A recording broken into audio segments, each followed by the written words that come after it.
ఏంద్రా ఏం చేస్తున్నావురా? నిన్న ఫస్ట్ బెంచ్ వల్ల మ్యాథ్స్ అక్కడ కొట్టించుకున్నా, అందుకే వాడి కోసం వెపన్ క్రియేట్ చేస్తున్నా. ఏంద్రా మామ పిల్లకల్లాగదే? ఏ నీ క్రష్ స్వాతి మేడం రా. ఇదే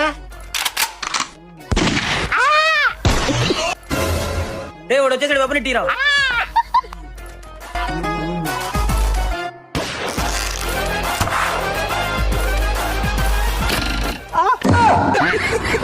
ఈసారి మన స్కూల్లో ఆటమే ఆటమేరా వచ్చాంరా ఇద్దరం.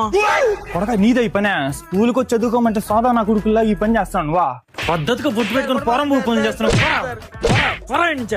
పొర కాదు, రా రా నువ్వు స్కూల్కి రా. వస్తున్నా బావా. రా నీకు 2 కోడింగ్ ఇస్తా. బడి పిల్లని పట్టుకుని బర్రెని బాధనట్టు బాధేసాడు. మామ వెళ్ళిపోయాడు సారా. వెళ్ళిపోకపోతే నువ్వు రావు కదరా. ఈ ఫస్ట్ బెంచ్ ప్రతి ఒకసారి కొడుతున్నారా. చెప్తున్నా చెప్తున్నా. అసలు ఇక్కడ ప్యాంట్ లేకుండా ఉంటాడు కానీ పరువు అసలు కొండాడు. ఈరోజు ఈయన కొట్టాలా ఇంటికి పోవాలా? ఏమైంది?